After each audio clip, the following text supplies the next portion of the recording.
Michael, this one's interesting, man. Metal Gear Solid Delta's difficulty level will change based on which perspective you play the game in. Jordan Miller over at VGC. Metal Gear Solid Delta Snake Eater's difficulty will change based on whether players use the game's new third-person visual perspective or the original fixed perspective. Oh, all right. In an interview with Famitsu, the creative producer, we talked about Yuji already.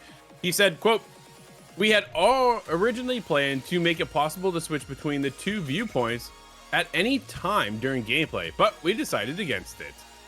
Quote, end quote. When asked why this is the case, Yuji replied, quote, "The difficulty level changes drastically depending on the viewpoint. The new style has a wider, more linear field of view, and you can shoot your gun while moving, so the difficulty level was lower than we had expected." Interesting. Yeah. However, if we adjusted it to match the new style, the legacy style, would become too difficult. Yeah, I can get that, dude. That old style is a little, yeah.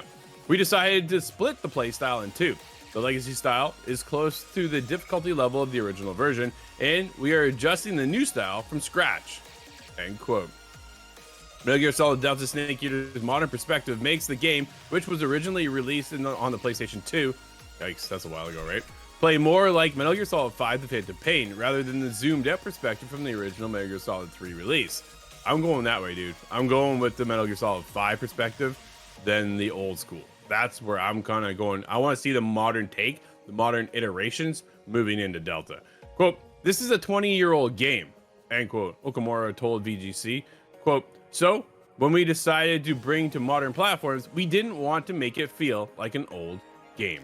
We did refine a lot of things to make sure that those who didn't play the original, it feels like a game that came out in this day and age," end quote. Which is the biggest hook right now, getting into that modern era, Michael, to make sure we feel like, hey, this isn't an old game that is 20 years old. Because I guarantee you, dude, go back to play Metal Gear Solid 3 Snake Eater in its old form. It's going to feel clunky. Dude, it's kind of like going back to RE, way back in the day, right? That fixed tank perspective, those tank controls are not everybody's favorite, to say the least. So to get that into this modern third-person perspective now, yo, that's what I'm looking for. How about you? No, I think this is like a really good idea, right? I really like, especially what they said at the end there about making sure that if you didn't play the game, this feels like a new game. I think that's a problem that a lot of remasters have. They kind of just full bank on nostalgia will carry this game. Sometimes it does, sometimes it doesn't. So I like the fact that they're saying, look, we want to make this, if you haven't played it, it's a new game. This is an interesting one, though, right? I've never heard of, I mean, we all have heard of different difficulty levels. I've never heard of the perspective being what determines the difficulty level. That is an interesting one. I think it is interesting, as they said they wanted to originally make you swap it, because now it's like, let's say you pick the legacy style, and all of a sudden you're like, oh, this is too hard. Are you going to have to restart your save file? I think that's kind of an interesting one, but I like this, right? It's a unique way to go about it. This has to be hooked. As I said, I'm not a Metal Gear Solid guy, but now all of a sudden let's say, look, based on what perspective you play determines the difficulty, as opposed to the classic, do you want easy, normal, or hard mode? You pick it at the start. They're doing some interesting things, Drew, and I'm keeping my eye on this game more and more than I thought I would when I saw the title and the alleged 2024 release that we're definitely not getting. So I like what they're doing.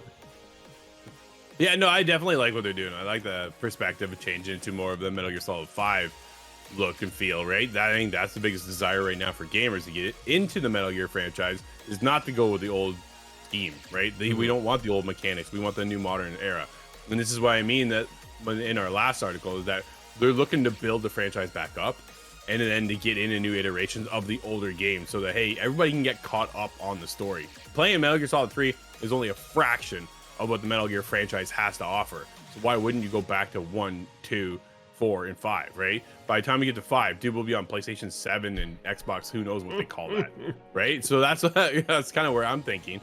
But yeah, I like that they are going, hey, we had to do this because the playstyle didn't match. It made it too hard. It wasn't hard enough over here. Very, very cool. And man, just give us a release date already.